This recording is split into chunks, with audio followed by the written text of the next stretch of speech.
Hello students, শিক্ষণীর পক্ষ থেকে আজকে একটা নতুন ভিডিও নিয়ে আবার আমি চলে এলাম তোমাদের কাছে।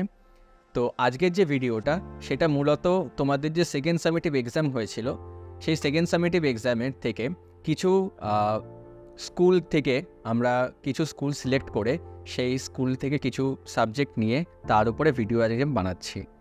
তো আজকে যেই স্কুল নিয়ে আমরা কথা বলবো সেটা হচ্ছে বেহালা উচ্চ বালিকা বিদ্যালয়। তো এই যে স্কুলটা রয়েছে এই স্কুলের আশা করি তোমরা যারা ভিডিওটা দেখছো তো তোমাদের এই স্কুলের যে সেকেন্ড সামেটিভ এক্সাম হয়েছিল সেই সেকেন্ড সামেটিভ এক্সামের যে অঙ্ক প্রশ্ন রয়েছে সেই অঙ্ক প্রশ্ন থেকে কিছু কিছু খুব গুরুত্বপূর্ণ যে প্রশ্নগুলো ছিল সেখান থেকে নিয়ে আমরা এই ভিডিওটা তৈরি করছি। তো এরকম যদি আরও অনেক ভিডিও তোমরা চাও সেটা অবশ্যই কমেন্ট সেকশনে তোমরা জানিও। আমরা চেষ্টা করবো পরবর্তীকালে এরকম আরও অনেক ভিডিও নিয়ে আসার তোমাদের জন্যে। তো চলো শুরু করা যাক, দেখা যাক প্রথম অঙ্ক কী রয়েছে। প্রথম যে অঙ্কটা রয়েছে সেখানে বলছে যে x square minus 5x plus p equals to x minus 3 into x minus a হলে এ ও পি এর মান নির্ণয় করো। তো এখানের যে সমীকরণটা আমরা দেখতে পাচ্ছি সেখানে আমাদের কাছে আছে x square minus 5x plus p equals to এখানের x minus 3 into x minus a. এটা তো এখানের যদি আমি বাঁ দিকের যে বাম পক্ষটা রয়েছে সেটা যদি একই রকম রেখে দিই তাহলে ডান পক্ষে আমি কি করব, যদি এটাকে আমরা গুণ করি তাহলে এখান থেকে আমরা পাবো এক্স স্কোয়ার মাইনাস এ এক্স মাইনাস 3x এবং প্লাস 3a। এটা আমরা পাচ্ছি এখান থেকে। এটাকে যদি একই রকম রেখে দিয়ে এখানে এক্স স্কোয়ার মাইনাস, যদি আমরা এখান থেকে যদি এক্স কমন নিয়ে নিই তাহলে আমরা এখান দিয়ে পাচ্ছি a প্লাস 3, তাহলে সেইটা প্লাস 3a, এটা আমরা পাচ্ছি এখান থেকে। তো যদি এইটা হয়ে গিয়ে থাকে তাহলে যদি আমরা এই দুটো সমীকরণকে এখানে যদি কম্পেয়ার করি তাহলে বা তুলনা করার চেষ্টা করি তাহলে আমরা দেখব যে এখানের যে 5x রয়েছে তাহলে 5x ইকুয়ালস টু এখানের এক্স ইন্টু এ প্লাস 3, তাহলে সেখানের আমরা দেখবো যে 5 ইকুয়ালস টু এ প্লাস 3 আমরা বলতে পারি এই সমীকরণটার থেকে। তাহলে 5 ইকুয়ালস টু এ প্লাস 3 যদি হয়ে থাকে তাহলে সেখান থেকে আমরা এ এর মান কত পাবো, এ ইকুয়ালস টু তাহলে 5 মাইনাস 3, তাহলে সেখান থেকে আমরা এ এর মান পাবো হচ্ছে গিয়ে 2। একই রকমভাবে যদি আমরা এখানে 3a আর এখানে p দেখি তাহলে এখান থেকে আমরা বলতে পারি যে 3a ইকুয়ালস টু p, তাহলে এখানে যে a এর মানটা রয়েছে সেটা কিন্তু আমরা এখানে বার করেছি 2, তাহলে সেখান থেকে আমরা বলতে পারি 3 ইন্টু 2 ইকুয়ালস টু p, তাহলে এখান থেকে আমরা বলতে পারি যে p ইকুয়ালস টু 6। তাহলে আমরা a আর p দুটোর মান পেয়ে গেলাম। তাহলে সুতরাং এখানে a এর মান হলো 2 এবং p এর মান হলো 6। এর পরের যে অঙ্কটা রয়েছে সেই অঙ্কে বলছে যে উৎপাদকে বিশ্লেষণ করো a to the power 6 plus 3a cube b cube minus 40 b to the power 6। তো এইটাকে যদি আমরা উৎপাদকে বিশ্লেষণ করতে যাই তাহলে a to the power 6 plus 3a cube b cube minus 40 b to the power 6, তাহলে এখান থেকে আমরা এটা a to the power 6 plus 8a cube b cube minus 5a cube b cube লিখতে পারি minus 40 b to the power 6। তাহলে এখান থেকে আমরা যদি a কিউব যদি কমন নিই তাহলে আমরা পাবো হচ্ছে a cube plus 8b cube minus 5b cube যদি কমন নিই আমরা এখান থেকে এই দুটোর থেকে তাহলে 5b কিউব কমন নিলে আমরা পাচ্ছি হচ্ছে গিয়ে a cube minus 8b cube, সেটা প্লাস হবে। তাহলে এখান থেকে যদি আমরা a cube plus 8b cube যদি আমরা কমন নিই তাহলে আমরা এখান থেকে পাবো হচ্ছে a cube minus 5b cube, এটা আমরা পাবো। তো এখানের যেটা রয়েছে যে ফ্যাক্টরটা সেখানে যদি আমরা এটাকে a কিউব রেখে এটাকে যদি আমরা 2b কিউব করে দিই তাহলে এটা দেখো a কিউব প্লাস b কিউবের ফর্মুলায় পড়ে গেল। বাকিটা যেটা আছে সেটা আমরা সেরকমই রেখে দেবো b কিউব।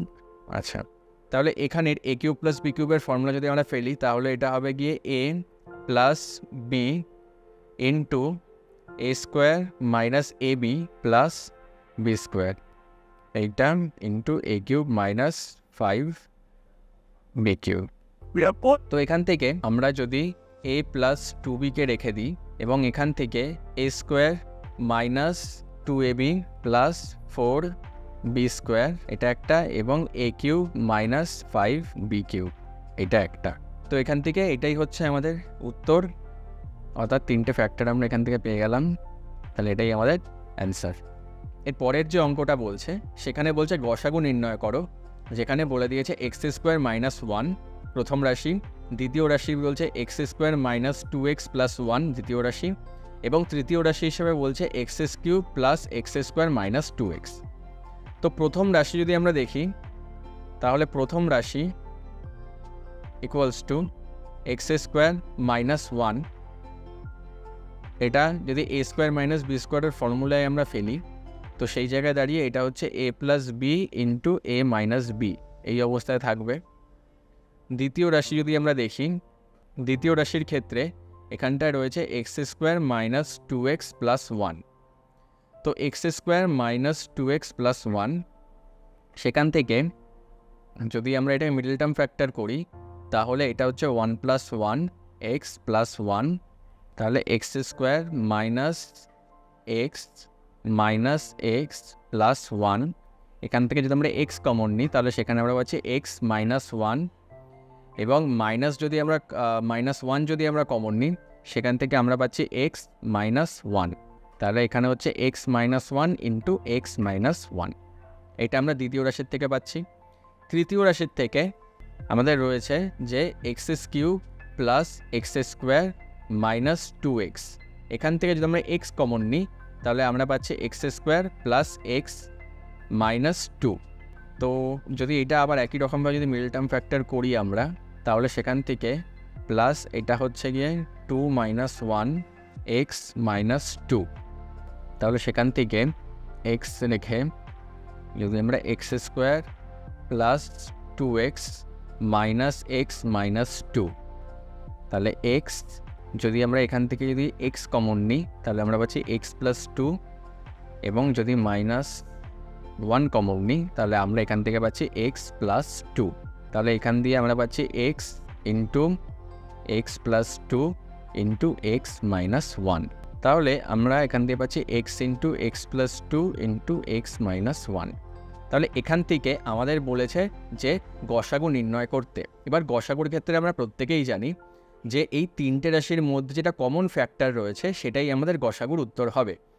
তো এখানে আমরা দেখতে পাচ্ছি যে এখানে এক্স মাইনাস ওয়ান যেটা আছে সেটা প্রথম রাশিতে আছে এক্স মাইনাস ওয়ান, দ্বিতীয় রাশিতেও আছে এক্স মাইনাস ওয়ান, এবং যদি তৃতীয় রাশি দেখি সেখানেও রয়েছে এক্স মাইনাস ওয়ান। তাহলে আমরা যদি গসাগুর কথা বলি তাহলে সুতরাং নির্ণেয় গসাগু হচ্ছে গিয়ে এক্স মাইনাস ওয়ান। এর পরের অঙ্কে বলছে যে এক ধরনের পিতলে তামা ও দস্তার পরিমাণের অনুপাত 5:2, এই ধরনের 28 কিলোগ্রাম পিতলে 4 কিলোগ্রাম তামা মেশালে তামা ও দস্তার পরিমাণের অনুপাত কী হবে সেটা নির্ণয় করো। তো পিতলের কথায় যদি আমি আসি তাহলে পিতলে তামার আনুপাতিক ভাগহার যদি আমি প্রথম নির্ণয় করি তাহলে সেইটা কত হবে না, এখানে রয়েছে 5, তাহলে 5/5 প্লাস 2 বা হচ্ছে 5/7। একই রকমভাবে যদি পিতলে দস্তার আনুপাতিক ভাগহার আমরা নির্ণয় করি তাহলে সেটা হচ্ছে আমাদের 2/5 প্লাস 2, তাহলে এটা হচ্ছে 2/7। তো এখন বলেছে এই ধরনের 28 কিলোগ্রাম পিতল, তাহলে 28 কিলোগ্রাম পিতলের মধ্যে তামা দস্তার পরিমাণ কত সেটা আগে আমরা নির্ণয় করব। তাহলে 28 কেজি পিতলে তামার পরিমাণ কত হবে 5/7, যেটা আমাদের তামার আনুপাতিক ভাগহার ছিল, ইন্টু 28, তাহলে 4, তার মানে 20 কেজি। তাহলে একই রকমভাবে যদি আমরা দেখি যে 28 কেজির মধ্যে বা 28 কেজির পিতলে দস্তার পরিমাণ সেটাও কিন্তু আমরা দেখব কত 2/7 ইন্টু 28, যেটা হচ্ছে গিয়ে 4 বা 8 কেজি। অর্থাৎ 28 কেজি পিতলের মধ্যে তামার পরিমাণ রয়েছে 20 কেজি এবং দস্তার পরিমাণ রয়েছে 8 কেজি। তাহলে এবার বলেছে এই যে পিতল রয়েছে সেই পিতলের মধ্যে 4 কিলোগ্রাম তামা মেশানো হয়েছে, অর্থাৎ এখানে যে 20 কেজি আমরা পেয়েছি তার সাথে আরও 4 কেজি তামা কিন্তু মেশানো হয়েছে।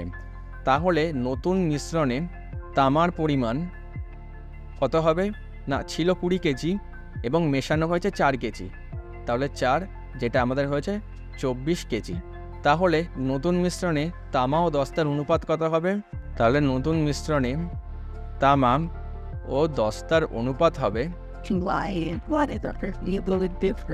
তাহলে তামার নতুন পরিমাণ হচ্ছে 24 কেজি এবং পিতলে যখন দস্তা ছিল দস্তার পরিমাণ কিন্তু একই থাকবে, সেখানে কিন্তু কিছু মেশানো হয়নি, কিছু বারো করা হয়নি। তাহলে সেই ক্ষেত্রে আমরা বলতে পারি যে 24 যেটা কিনা নতুন, তামার ক্ষেত্রে (8) যেটা কিনা আমাদের দস্তার ক্ষেত্রে। তাহলে যদি আমরা এটাকে দেখি তাহলে এখান থেকে আমরা পাচ্ছি 3:1। তাহলে নতুন মিশ্রণে তামা আর দস্তার অনুপাত কত হবে? 3:1। এটা হচ্ছে আমাদের উত্তর।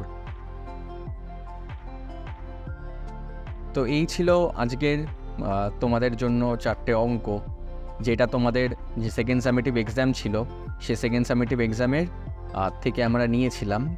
তো আমরা এরকম আরও সেশন নিয়ে আসার চেষ্টা করব। যদি এই ভিডিওটা তোমাদের ভালো লেগে থাকে অবশ্যই লাইক করো এবং বন্ধুদের সাথে শেয়ার করো ভিডিওটা।